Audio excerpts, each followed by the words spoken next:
Nah, pada pagi ini saya pengen mulai dengan bilang, siapa sih yang nggak tahu sama RCTI? Siapa sih yang nggak tahu sama MNC TV?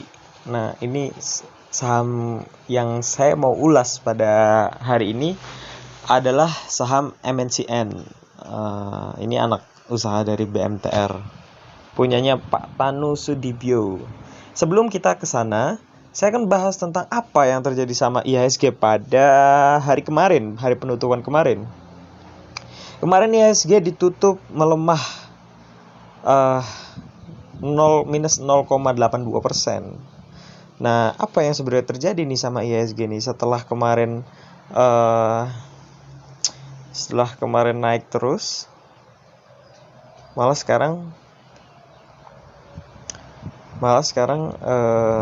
turun. Saya pikir ini adalah salah satu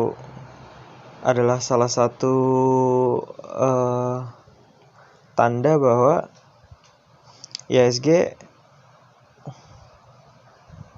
IHSG turun sebentar, kemudian naik lagi. Itu perkiraan saya, tapi saya nggak mau ngira-ngira sebenarnya. Tapi saya yakin bahwa IHSG kedepannya masih akan bullish ya trennya. Oke, kita langsung aja ke MNCN. Nah, MNCN itu adalah perusahaan media ya. Kalau kita lihat profilnya, dia bergerak di sektor consumer cyclicals, subsektornya adalah media and entertainment. Kalau kita lihat di sini, MNCN adalah perusahaan media terpadu yang bergerak di bidang radio, media cetak, manajemen talenta, dan rumah produksi. Nah, ini perusahaan ini berdiri di tahun 1997.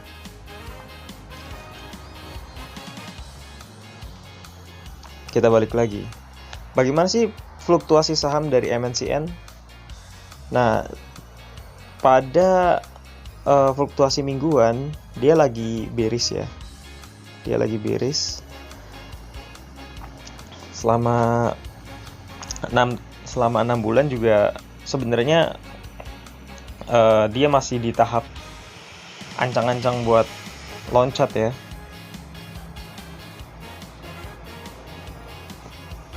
Nah, ini saham media memang ada di titik di mana mereka harus berkonsolidasi, memikirkan, mengintegrasikan perusahaannya kepada sektor digital. Nah, nanti kita akan lihat siapa yang kuat di dalam integrasi tersebut, integrasi ke sektor digital, dan itu yang akan memenangkan perlombaan ini gitu.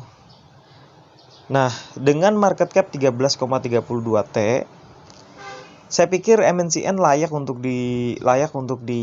akumulasi, dan bid dan ask-nya juga bagus, penawaran dan permintaannya juga bagus. Kita lihat secara analytics-nya. Nah, ini yang paling menarik adalah pada price performance, dia secara 5 tahunan itu dia berkurang minus 59,77%. Itu artinya untuk naik ke harga 5 tahun sebelumnya dia butuh naik sekitar 100%, 120%-an lah.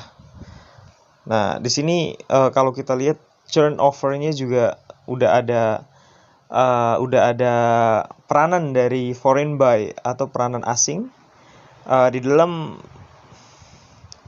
menaikkan harga MNCN ataupun menurunkannya. Kalau kita lihat kemarin foreign buy melakukan turnover sebesar 14,3 miliar, sementara domestic buy-nya 26,6 miliar. Nah, kita lihat broker summaries-nya, di mana top net buyers-nya adalah YU, bandar-bandarnya nih. Top net sellers-nya adalah BK. Nah, kita langsung ke financials-nya. Keren banget sih perbandingan antara ekuitas, liabilitas, dan asetnya. ekuitasnya tinggi banget. Memang perusahaan ini memanfaatkan modal-modal yang langsung ditawarkan kepada masyarakat, dan dia mendapatkan profit dari banyaknya iklan misalnya. Itu yang menjadikan ekuitasnya itu tinggi banget. Nah, di good corporate governance-nya juga menurut saya MNCN itu bagus banget. Dia masuk di dalam LQ45. Itu artinya dia secara likuiditas itu bagus banget, dan merupakan top terbaik 45 di IHSG. Nah, ini yang paling menarik nih. Dia sudah merambah ke sektor bagaimana permintaan dari masyarakat yang sekarang lifestyle-nya adalah gaming, e-sport, digital, YouTube, dan lain sebagainya. Nah, berdasarkan statistik dari MNCN ini, bahwa kita melihat bahwa laba yang didapatkan oleh MNCN berdasarkan earning per share-nya udah gede banget. Kita lihat di tahun 2021 dia udah mencapai 158 IPS-nya, dan itu sama dengan tahun 2019. Apa yang membuat ini terjadi? Itu karena memang manajemen dari MNCN dalam menanggulangi PPKM itu efektif ternyata. Nah, kalau kita lihat, dia pada saat hari ini aja secara fundamentalnya dia membukukan net profit sebesar 1,19 triliun. Itu yang menyebabkan bahwa manajemen MNCN ini sangat layak untuk diapresiasi. Nah, secara valuasinya juga dia udah keren banget gitu. Dia masih murah pada saat ini, dimana pernya itu nggak jauh dari 5, dia 5,58 kali, sedangkan PBV-nya masih 0,84 kali. Walaupun memang kita harus melihat bahwa ada kemungkinan bahwa MNCN ini akan jadi beggar selanjutnya dengan target harga 1.600 atau 1.700 atau 2.000. Nah, kalau kita lihat secara profitabilitasnya, ROE dan ROA-nya itu keren banget. ROE-nya 15%, sedangkan ROA-nya 11%. Itu artinya bahwa dengan modal awalnya saja dia sudah untung 15% dari modal awalnya gitu. Nah, apa hal yang menjadi menarik di dalam MNCN ini adalah likuiditasnya, DER-nya. DER-nya itu cuma 23%. Bayangin, sekelas perusahaan MNCN DER-nya cuma 23%, itu adalah hal yang bagus. Nah, kita lihat corporate action-nya. Apa yang kurang dari MNCN? Nggak ada. Dividen bagus. Pada tahun 2021 dia membagikan dividen. Kalau kita lihat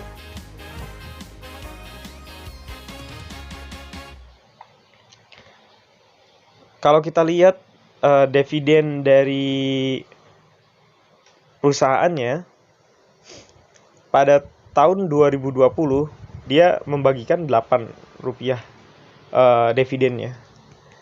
Itu artinya bahwa perusahaan ini sangat layak untuk dilirik karena dia surplus keuntungannya gitu. Oke, kita balik lagi ke aplikasi RTI Business. Jadi saya pikir kesimpulannya adalah, saya pikir kita harus melihat perusahaan itu berdasarkan key statisticsnya, berdasarkan manajemen keuangannya bagaimana. Apakah dia masih murah atau dia memang labanya bagus kayak gitu. Kita berpikir labanya untung nggak nih, labanya gede nggak nih, layak nggak, dan yang kedua harganya murah nggak gitu. Oke, gitu aja untuk review saham MNCN. Thanks for watching, bye.